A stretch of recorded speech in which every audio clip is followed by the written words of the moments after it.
I remember shooting baskets with the transistor radio on the cement, listening to the WSU men's college games. And I just wanted to be able to do that too. And I would shoot and I would dribble and I would ask myself, why can't I do this too? And I know that drove me in some ways, but it just didn't seem fair that they could keep us from playing sports.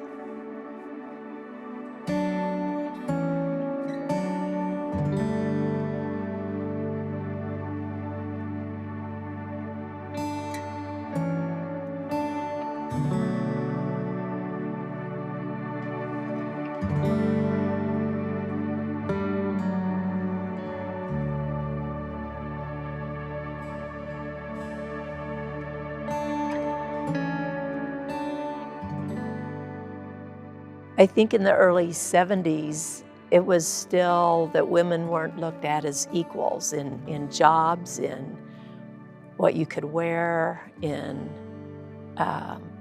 every aspect of our society. It was better than it was in the 50s, for sure.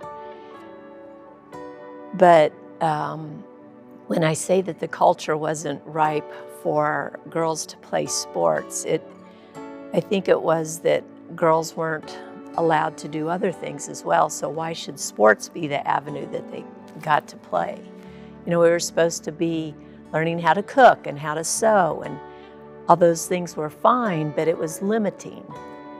I wanted to play basketball so bad that I was willing to do almost anything. So one thing I did was write letters to every principal in the league and just I wish I had a copy of that letter. I'm pretty sure I tried to make reasoned explanations about why girls should be allowed to do it. I'm sure I also added how passionate I was about it. But what I remember most was that my principal got wind that I had sent these letters and he called me into the office and he was really upset with me. And I certainly didn't mean to go behind his back, but I just didn't think about what order to do things in. So he was pretty upset, but the next year the school superintendent became our basketball coach and we had basketball.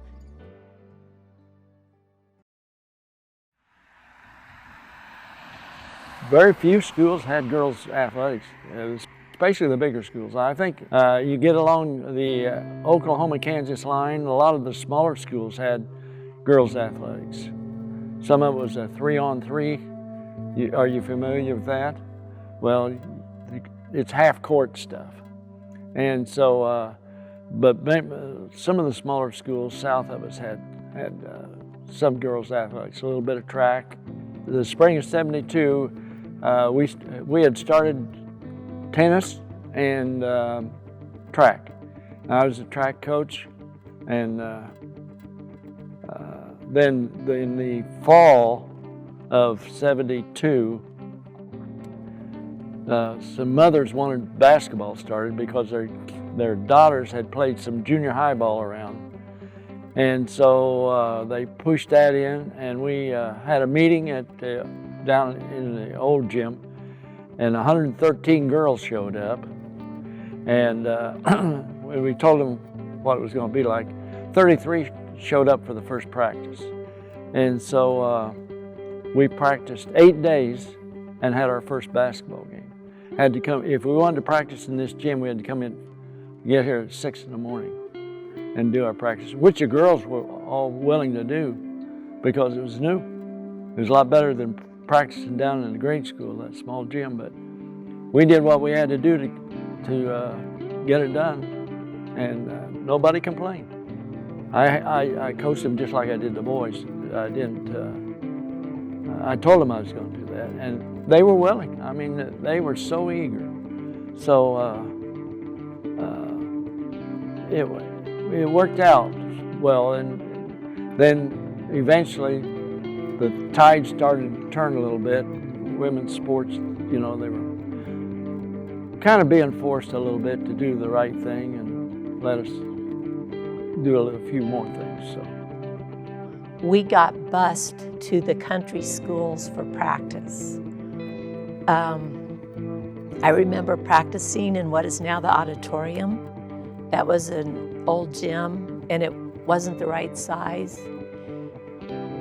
But I am sure I didn't care. I'm sure I woke up whatever time necessary, excited that it was a day for practice. Our uniforms were this weird polyester orange. But again, it just didn't really matter. But I just know that I was so excited to be on the court playing. Back then, we didn't know we were pioneers or the front runners, but when I look back, we didn't think about that. We just were so happy to be able to play. So, you know, honestly, I tell people that I was a lucky one because I started middle school in 1974, and Title IX had just passed, and so luckily, I mean, I was one of those that never knew anything other than we had girls' sports, because in 1974, Clay Center Middle School had a middle school basketball team, and I got to play on the basketball team and the volleyball team. You know, girls ran very structured offenses. There was no, you know, screen and roll or read the defense or, you know, none of that stuff happened. The skill level wasn't very good. We were using a boys' basketball because that hadn't changed yet. So, you know, it was a little bit harder for people to shoot very far out. Most of the offenses revolved around a post, being able to get the ball inside, or hope that one of your guards shot it and missed it and somebody could get a rebound. There was no three-point line at that time, so you know, it was a much different game when I was playing than you see today. So I have been playing basketball since I was probably 6 years old. Probably before that, just out in the yard or out in the front driveway with my brothers, just playing. And I think my first club team, I guess, was fun ball sports. So that was super fun. That was before I had enough hair for my hair to go in a ponytail, and my mom put bows in my hair for basketball. So I feel like I've come a long way since then. But that was back when I could hardly dribble and just learning like the fundamentals of the game of basketball and just being around friends. I just hope that it just keeps developing like it has over the last 50 years. I mean, that would be crazy to think about, like how far we've come in the last 50 years. Like if we were to even come further than that in the next 50, I mean, I feel like the sky's the limit. I think this year specifically, women's sports has grown more than like it ever has. I mean, you got your star basketball players now. You got Caitlin Clark, Paige Beckers. Like you have people that people are knowing about and talking about. And so I think that in and of itself is super cool. Within the last 5 years, I think that like women's sports has come so far, and people like watching it. I think that also is because the game itself has stepped up. I think that like they're better athletes and like more competitive, and people genuinely like watching it.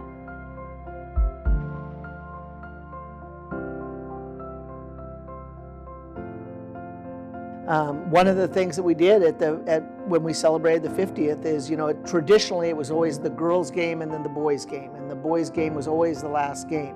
And you'll notice that we've switched that now for our state tournaments and our postseason tournaments, is that, you know, on even years, the even girls play first. So like this year, it's an even year, so the 1A, 3A, 5A girls all played the second games or the last days. To just so that we can showcase them both. Girls are getting bigger, they're getting stronger, faster, better. So it's a better game. The women's college game is one of the better basketball games going now. And I imagine that the talent level will just continue to improve. To watch some of these college, especially these college kids like Caitlin Clark and Juju Watkins from USC, just to watch their form. It's improved so much over the years. They really know what they're doing now. My grandma has like a group that she does a Bible study with, and it's just cool to see like her think of me as such like oh, like you're such a hero, like this is so cool that you have the opportunity not only to like play sports but to like go to college like right out of high school and like follow your passions and your dreams. And she was like, because I didn't really get to do that. And so that's, I don't know. And I think that it's so common now that like you forget that not that long ago, I mean like two generations removed, like that wasn't always like the common thing. So I think that just like, I just feel so lucky to be in the generation that I'm in and just have the opportunity to play the sport that I love and like get a degree from a great university. And I just think that I've just overwhelmingly blessed that. And it's cool to see other people put it in perspective a little bit. So I like talking to like the older generations and kind of hear, and of course like I blow it off, I'm like, oh yeah, whatever, but it is really like, it is crazy how far that like women's sports have come and women in general, so.